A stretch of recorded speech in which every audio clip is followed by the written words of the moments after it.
Halo, namaku Laras, dan usiaku 40 tahun. Aku tinggal di sebuah kota kecil di Jawa Tengah, tak jauh dari Salatiga, kota yang sejuk di lereng bukit dan akrab dengan angin sore. Kisahku bermula 10 tahun lalu, ketika di usia 30 aku akhirnya memberanikan diri menikah. Saat itu keluarga sering berbisik, "Laras, waktu berjalan.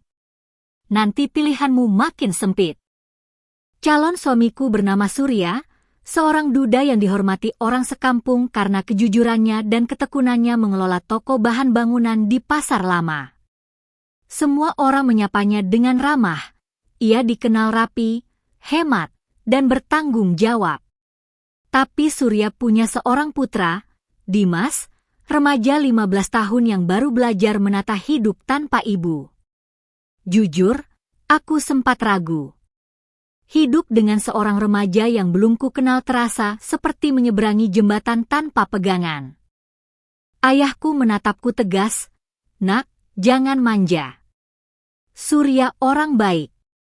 Soal anaknya, dia sudah hampir dewasa." Kata-kata itu menenangkan, namun hatiku tetap berdebar oleh ketidakpastian. Surya terbukti lelaki langka. Sejak hari pertama, ia memperlakukanku dengan kelembutan yang tak dibuat-buat. Ia suka ketika aku memakai gaun katun bermotif bunga, biru muda, hijau daun, atau sekadar daster sederhana. Ia sering bercanda bahwa di mata orang, aku tampak seperti mahasiswi, bukan perempuan kepala tiga. Sementara itu, hubunganku dengan Dimas bergerak pelan, seperti mata air mencari aliran. Aku memasak lauk sederhana kesukaannya, membantunya mengulang pelajaran, mencoba hadir tanpa memaksa.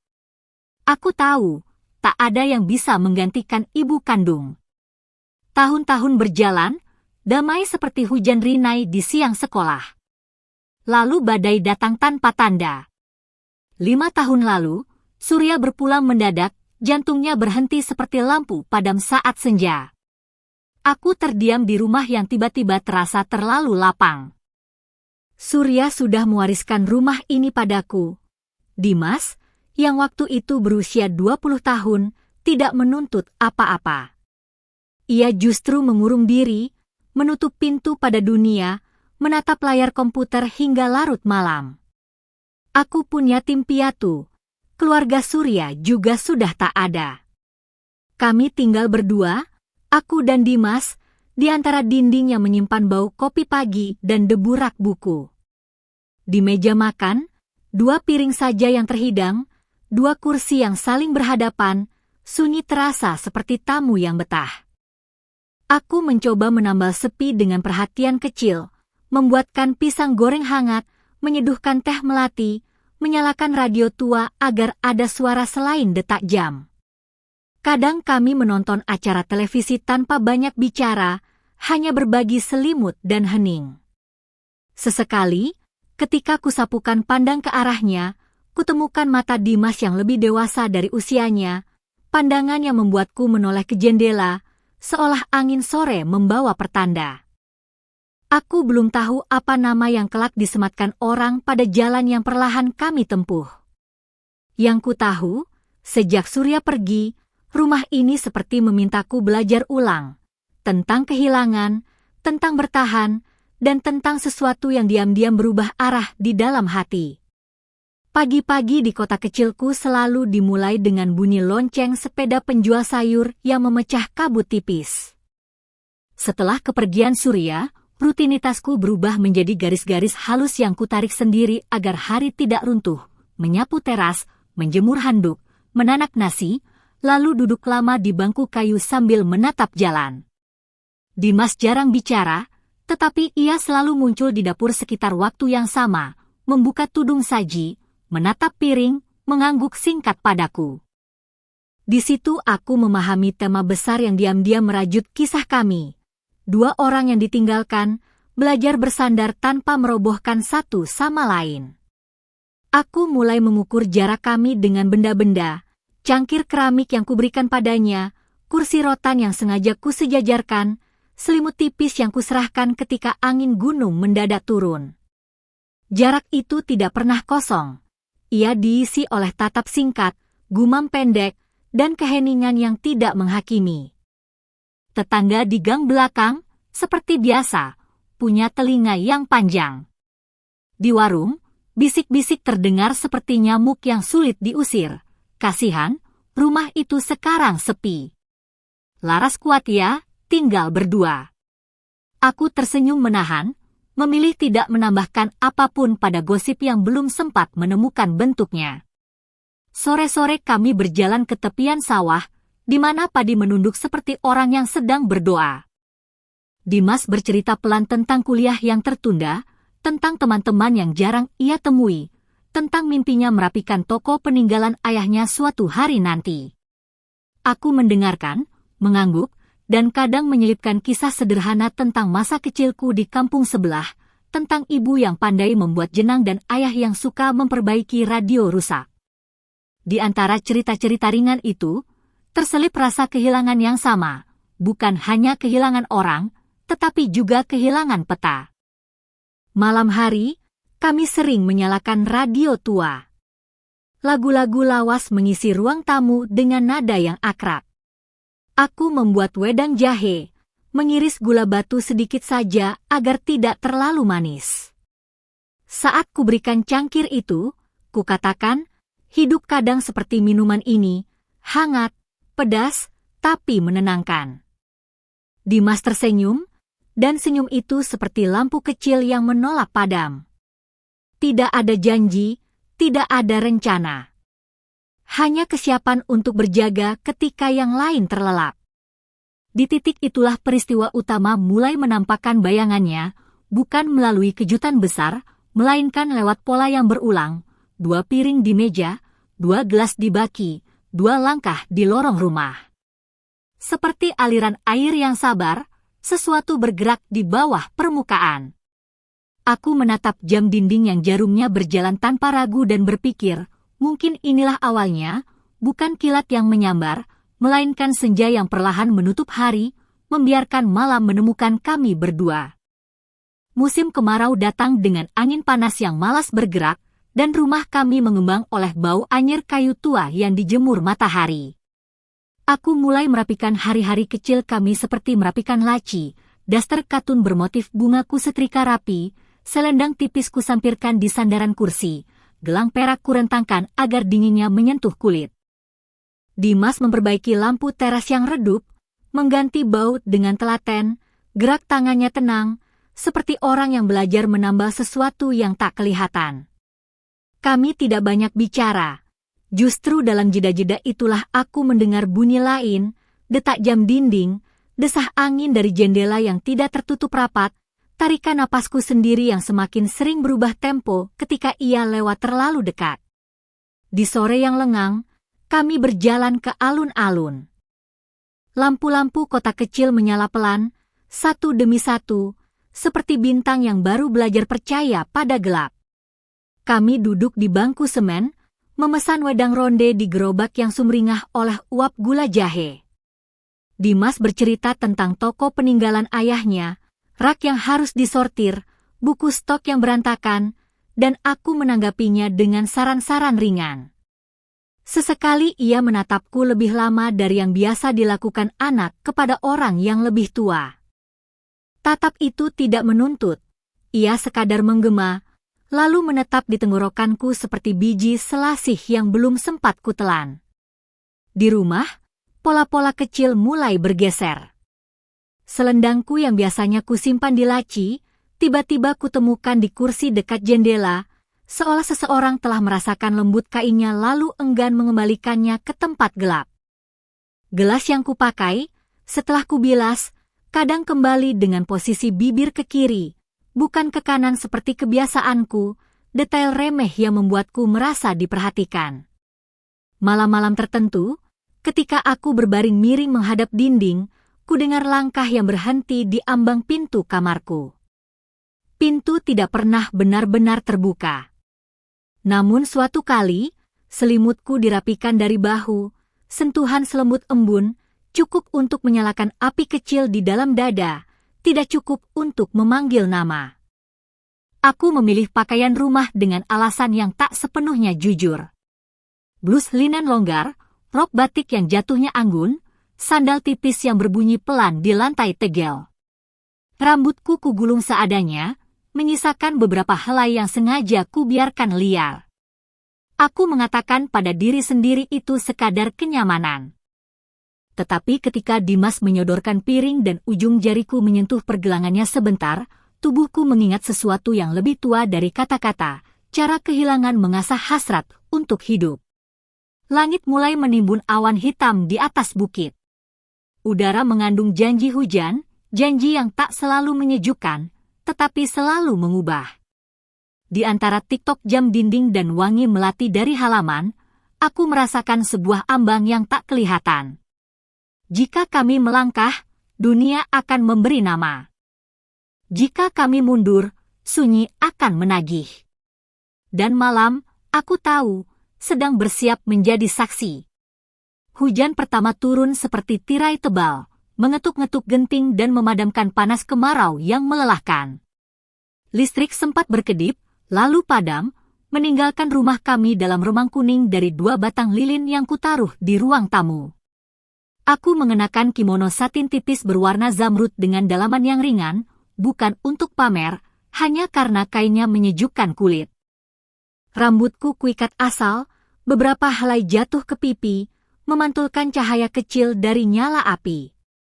Dimas datang basah kuyup, kaosnya menempel di tubuh, membawa sebotol minuman anggur yang jarang ia sentuh. Boleh kita duduk sebentar? Untuk kita, katanya pelan, bukan sebagai anak yang minta izin, melainkan sebagai seseorang yang berdiri di ambang baru. Kami duduk berseberangan di sofa rotan. Ia menuang, tangan kirinya sedikit gemetar, sementara bunyi hujan menjadi musik latar yang tak pernah lelah. Kami bicara hal remeh, rak toko yang perlu dibersihkan, jendela dapur yang seret, tetangga yang menjemur kasur meski langit kelabu. Kata-kata itu seperti daun pisang yang menutup panci, menahan uap yang sebenarnya ingin melesat ke ruang. Ketika helai rambutku kembali jatuh, Dimas mencondongkan tubuh, jemarinya membetulkannya perlahan. Ujung jarinya berhenti sepersekian detik di pelipisku, sentuhan setenang air telaga, namun cukup untuk membuat napasku berubah irama. Aku tidak terbiasa melihatmu seperti ini, bisiknya. Cantik, kuat, dan ia menahan kata terakhir, mengembuskannya dalam tatap yang tak sanggup kubalas terlalu lama.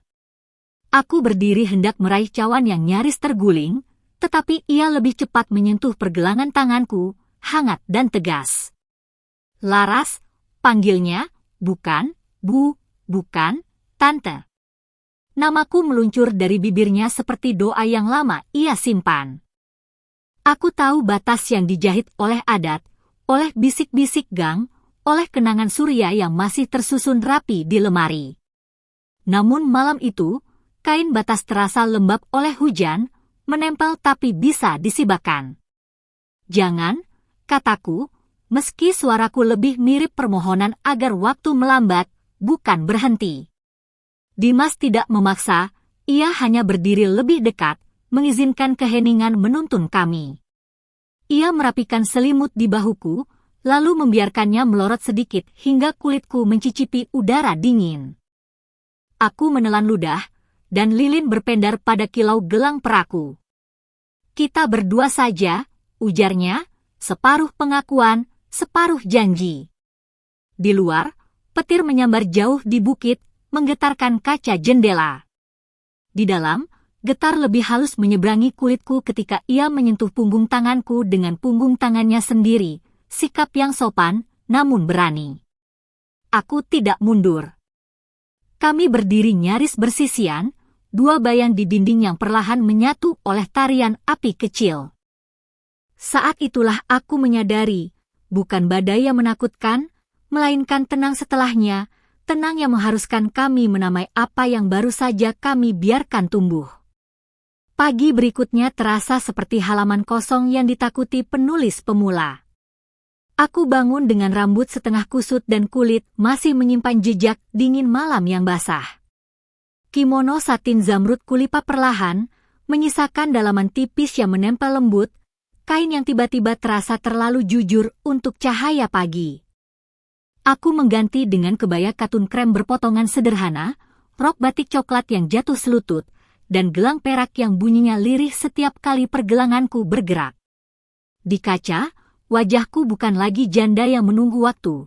Ada sesuatu yang menyala malu-malu di sana, dan kilau itu membuatku takut pada diriku sendiri.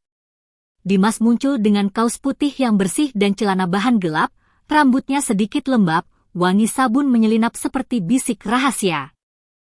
Ia hanya berkata, "Pagi," namun suaranya mengandung sesuatu yang semalam kami biarkan tumbuh tanpa nama. Kami duduk berhadapan di meja makan, 2 piring, 2 sendok, 2 tatap yang menolak saling menelan. Aku mengaduk teh terlalu lama, gula batu tenggelam dan tetap utuh, seperti keputusanku yang tak kunjung larut. Aku bergidik oleh kejutan, bukan karena semalam terasa salah, melainkan karena rasanya begitu nyata, begitu hidup. Ketika ujung jari kami bersentuhan saat ia mengambil piring, tubuhku menegangkan kenangan yang baru lahir. Namun di sela-sela hangat itu, bayangan Surya menyelinap, senyumnya yang tenang, tangannya yang selalu rapi, toko bahan bangunan yang dulu ia rawat seperti anak. Aku menatap jendela, di luar, jemuran tetangga berkibar seperti bendera kecil yang siap mengabarkan apa saja.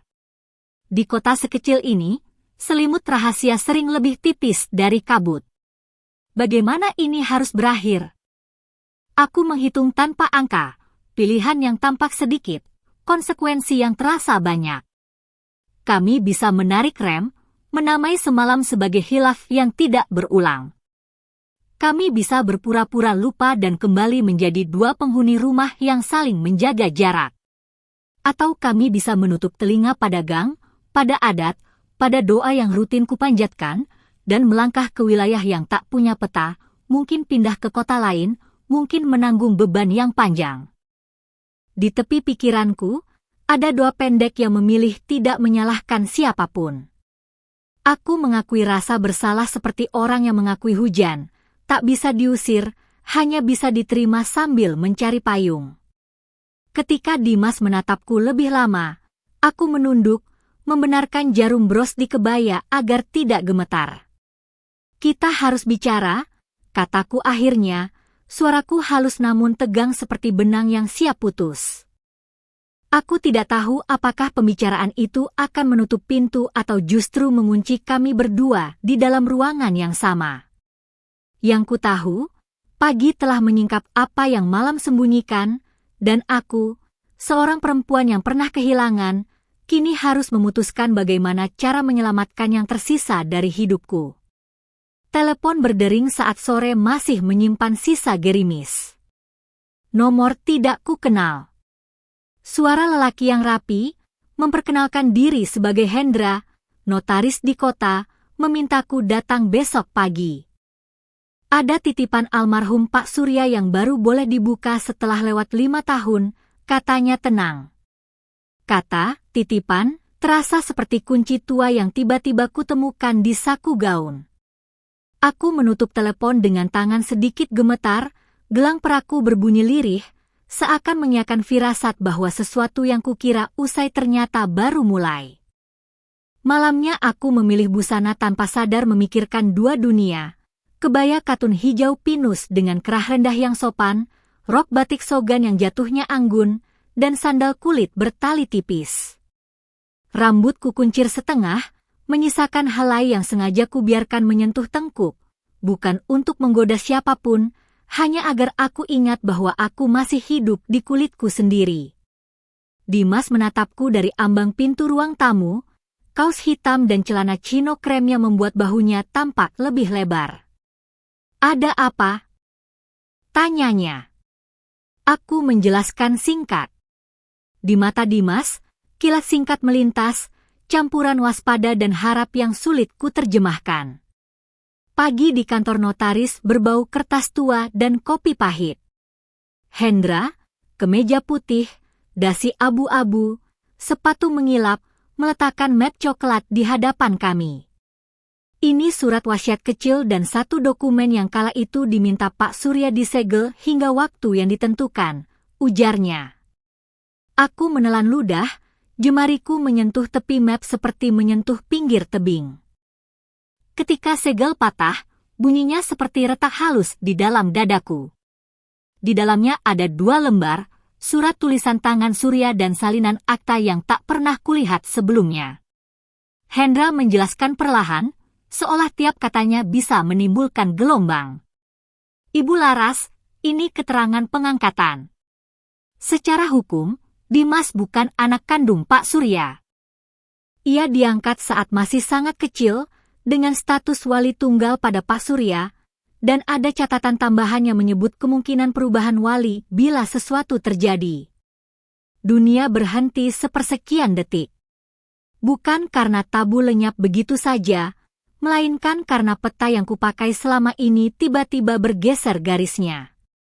Aku melirik Dimas, rahangnya mengeras, tetapi matanya basah yang ditahan. Hendra mendorong surat tulisan tangan Surya ke arahku. Ini untuk ibu. Beliau menulisnya beberapa hari sebelum kepergiannya. Tulisan itu ku kenal, rapi, hemat kata, selalu langsung ke inti. Namun sebelum ku buka, Hendra menambahkan pelan, ada satu lagi. Lampiran kecil di belakang akta, perubahan nama wali yang baru jika ibu setuju menandatangani. Aku menoleh tajam. Wali, siapa? Tanyaku, suara tercekat. Hendra menarik napas. Ibu Laras, ucapnya. Atas permintaan Pak Surya. Tanganku gemetar ketika membuka surat tulisan tangan itu. Aroma kertas tua bercampur kopi pahit memenuhi ruangan, seolah Surya duduk kembali di kursi seberang. Tulisan rapi itu memanggil namaku dengan cara yang hanya ia punya, hemat kata, namun menyisakan ruang bagi hati untuk bernapas. Laras, begitu ia memulai, jika surat ini sampai padamu, artinya waktu telah berjalan lebih jauh daripada yang sempat kutemani. Dimas bukan darah dagingku, kau sudah tahu kini. Ia kutemukan sebagai bayi yang membutuhkan nama dan rumah. Aku memberinya keduanya, tetapi aku tak bisa memberinya yang lebih lama dari hidupku. Aku menelan udara yang tiba-tiba terasa sempit. Aku menikah denganmu bukan hanya karena aku kesepian, lanjutnya, melainkan karena melihat caramu memegang hari, tenang, rapi, penuh sayang. Kau membuat rumah menjadi rumah. Dimas membutuhkannya sama seperti aku. Di bagian berikutnya, kalimatnya menajam, seperti paku yang dipukul mantap pada papan. Orang akan menamai banyak hal. Mereka akan mengukur dengan penggaris yang tak mereka buat sendiri. Jika takdir menempatkan kalian berdua di jalan yang tidak kupikirkan saat menulis surat ini, kumohon, jadilah orang dewasa yang berani, bukan anak-anak yang bersembunyi. Pergilah bila perlu. Pilih kebahagiaan yang tidak menyakiti. Mataku panas. Dimas duduk kaku di sampingku, kemejanya menegang di bahu. Hendra membersihkan kerongkongan, lalu menyelipkan selembar kecil lain ke meja, kwitansi kepemilikan kios sempit di pinggir pasar kota lain, dengan kunci mungil yang digantung pada pita kain. Ini, titipan terakhir, kata Hendra lirih.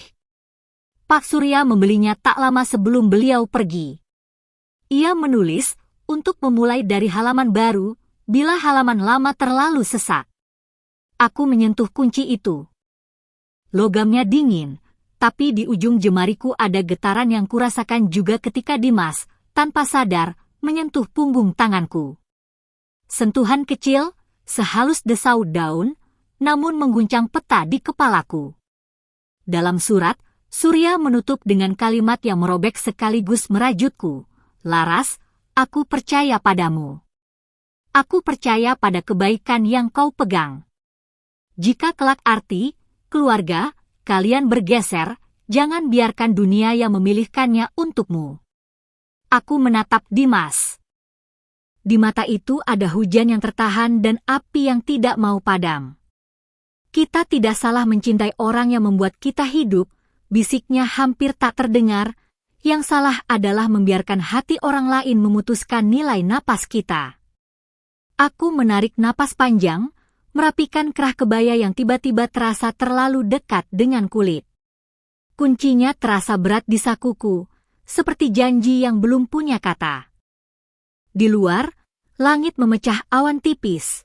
Di dalam, kata-kata Surya memecah sunyi yang selama ini kami pelihara. Kami berdiri, berterima kasih pada Hendra, lalu melangkah keluar, membawa selembar peta baru yang entah akan menuntun pada pelabuhan atau badai berikutnya.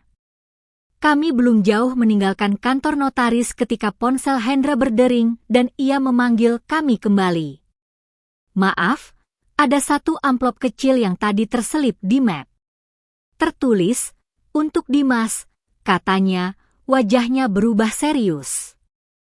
Jantungku memukul kebaya hijau pinusku dari dalam.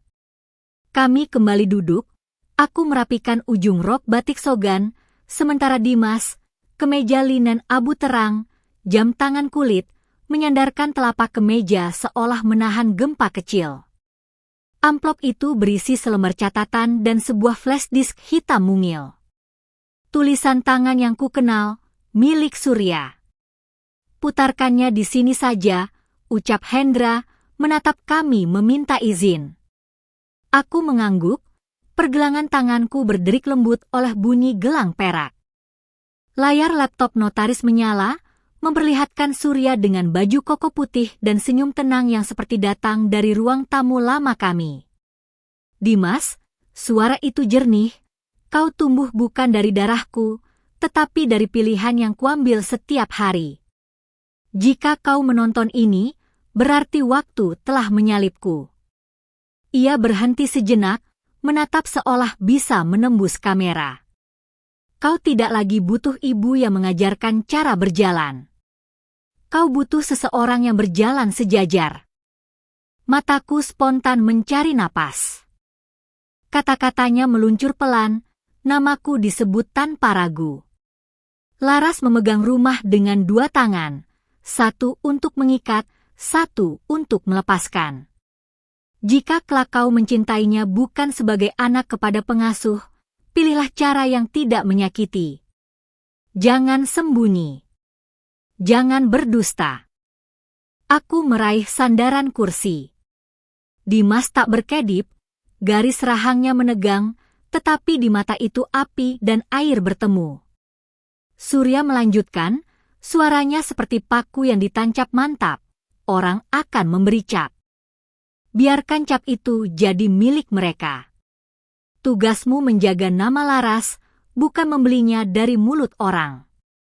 Lalu layar bergeser menampakkan foto kios kecil di Jepara, pintu kayu cat pudar, jendela dengan tirai krem, dan papan nama kosong. Kunci yang kutitipkan itu untuk tempat yang bisa menjadi halaman baru. Di atas kios ada kamar bersih dengan 2 cangkir, 1 sprei baru, dan lemari kosong. Kosong bukan berarti tak ada yang salah, kosong artinya siap diisi benar. Aku memegang pinggir meja agar tubuhku tidak goyah. Dalam catatan di amplop tertulis 1 baris tambahan, jika kalian memilih pergi, pergilah sebelum gosip menjadi hukum. Hendra menutup laptop perlahan, menatap kami dengan sopan yang kaku. Ruangan tiba-tiba dipenuhi wangi kertas dan sesuatu yang lebih tajam. Kenyataan bahwa Surya bukan saja menebak, ia menyiapkan jalan. Dimas menoleh padaku, suaranya hampir tak terdengar. Ia tahu. Aku menelan ludah, menyadari kain batas yang selama ini kami pegang ternyata sudah ditandai oleh tangan yang paling kami hormati. Di sakuku, kunci kecil itu terasa lebih berat, bukan hanya logam, melainkan keputusan yang menanti di ambang pintu. Kami pulang membawa kunci mungil itu, dan tiba-tiba gang sempit menjelma menjadi mulut berkepala 1000. Angin sore meniupkan kabar lebih cepat daripada sepeda motor kurir, di grup arisan, di obrolan warung, di status yang menghilang sebelum fajar. Laras dan Dimas, begitu namaku diseret ke lapak digital yang tak mengenal sunyi. Foto tanganku yang menggenggam lengan Dimas, entah siapa yang memotret di halaman kantor notaris, disematkan dengan kalimat-kalimat yang tumbuh liar seperti rumput setelah hujan. Di kota kecil, gosip bukan sekadar kabar, ia menjelma hukum bayangan yang mencambuk lebih cepat daripada palu hakim. Rumah berderak seperti dada yang kehabisan napas. Aku berdiri di kamar, memilih pakaian seolah memilih keberanian, blus linen krem yang jatuh lembut pada lekuk pinggang, rok batik hitam coklat yang membungkus langkah, jaket denim tipis untuk menipu malam, dan gelang perak yang sejak lama menandai pergelangan tanganku seperti janji. Rambutku ikat setengah, menyisakan helai-helai yang menggoda kulit tengkukku sendiri, bukan demi siapapun, melainkan agar aku ingat tubuh ini masih milikku. Dimas menatapku, kaos hitam melekat pada bahu yang tegas, celana chino pasir, jam kulit mengilap, tatapnya membuat udara memendek. Kita pergi malam ini, katanya, suara serak seperti biola tua. Di luar, azan maghrib bertaut dengan gonggongan anjing dan desis bisik tetangga. Gerimis turun lagi, tapi rasanya seperti ribuan jarum halus yang menulis namaku di kaca jendela. Pintu pagar berbunyi, ada yang menarik pelan, melepaskannya, menarik lagi, ritme sabar yang membuat bulu kuduk berdiri. Surat tanpa nama terselip di bawah daun pintu, selembar kertas tipis dengan kalimat lebih tipis lagi, kami tahu. Kata-kata itu seperti angin yang menyelinap dari celah-celah dinding, mendinginkan kulit namun membakar tulang. Aku memasukkan kunci kios Jepara ke saku jaket, menambahkan selembar surat surya, juga flash disk kecil yang terasa berat seperti batu sungai. Dimas mengangkat koper kain kanvas, menaruhnya dekat pintu, lalu berdiri di belakangku. Hanya sedepa jauhnya, panas napasnya menyentuh pangkal rambutku, mengirim arus yang membuatku memegang kusen. Kalau kita tinggal, mereka akan menamai kita sampai huruf terakhir, bisiknya. Aku menelan ludah, bibirku masih menyisakan lipstik merah bata yang kupulas tipis, seperti nyala kecil yang menolak padam. Gang di depan rumah tak lagi seperti gang, ia berubah menjadi panggung tanpa tirai, penonton tanpa tiket, tepuk tangan tanpa musik. Malam menebal. Lampu teras tetangga berkedip, seolah mata yang setengah menutup, setengah mengintai. Ketika ku sentuh kenop pintu, dari luar terdengar ketukan pelan, sekali, lalu dua kali, lalu berkali-kali, ritmi seperti beduk yang memanggil orang pada putusan yang belum dijatuhkan. Aku menatap Dimas. Ia mengangguk. Dan rumah, pada detik itu, serasa kapal yang harus kami tinggalkan sebelum ombak gosip pecah setinggi langit. Pintu kuputar perlahan, dan dunia di luar menumpahkan sorot mata seperti lampu panggung yang tak sudi padam. Di ambang berdiri ketua RT dengan jas hujan tipis, dua ibu-ibu bersyal bunga yang bergetar oleh dingin, dan di belakang mereka sosok perempuan berpayung krem, gaun biru tua membalut pinggangnya rapat, sepatu hak sedang menjejak becek dengan percaya diri. Hujan menipis, namun udara mengatup seperti tangan yang menolak dilepas. Dimas berdiri selangkah di belakangku, jaket denimnya hangat menempel pada punggungku, telapak tangannya singgah singkat di lekuk pinggangku, sentuhan ringan yang membuatku sadar betapa tipis kain rok batikku malam itu. Aku menarik ujung jaket, menutup dada kebaya krem berkerah miring yang menampakkan sedikit tulang selangka, sekadar mengingatkan diriku bahwa tubuh ini masih milikku. Ketua RT berdeham, suara tertahan seperti rem yang sengaja ditahan di turunan. Mbak Laras. Mas Dimas, warga minta klarifikasi. Biar tidak melebar. Kata, melebar, terasa seperti jaring yang hendak dilempar ke laut kecil bernama hidupku. Di tangan salah satu ibu, selembar kertas dilipat rapi, mungkin sekedar saran, mungkin daftar dosa yang mereka susun dari potongan bisik. Aku mengangguk sopan, menjaga bibir agar tetap manis meski lidahku getir. Kalau perlu, kita bisa mediasi besok, lanjutnya. Besok, padahal malam ini aku sudah menjejalkan kunci Jepara ke saku, bersama surat surya dan flash disk kecil yang seperti batu di sungai dada. Perempuan berpayung melangkah ke depan. Wajahnya cantik dingin, bibir merah marun, anting bulat kecil yang menari pelan. Matanya, aku tercekat, memantulkan bentuk iris yang pernah kulihat setiap pagi saat Dimas mengangkat kepalanya dari cangkir teh. Maaf, ucapnya tenang, saya tidak ke sini untuk meramaikan. Ia menutup payung, butir air berguguran seperti biji sawi. Namaku Ratih. Nama itu jatuh ringan, namun tanah di bawah telapak kakiku bergeser sejari. Dimas menegang, aku merasakan perubahan napasnya di tengkuku. Ibu-ibu otomatis mundur setapak, ketua RT menoleh, bingung oleh alur yang tak ia tulis. Ratih menatapku dulu, panjang, penuh perhitungan yang tidak kejam, baru kemudian ke Dimas. Aku hanya ingin mengembalikan sesuatu yang dulu sempat diambil dariku, katanya, seperti orang yang datang menjemput paket yang lama tersimpan di gudang.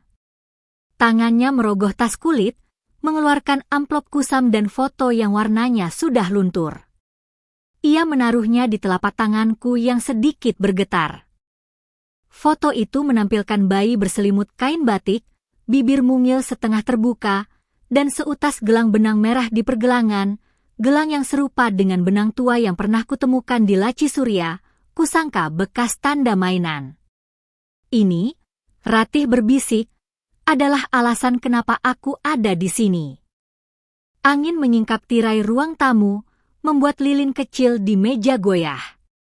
Di kejauhan, lonceng mushola berdenting pelan, seolah menghitung detik-detik yang menipis. Dimas melangkah setapak, tubuhnya hampir menempel pada punggungku, dan aku tahu, apapun yang keluar dari mulut perempuan ini akan mengubah peta sekali lagi.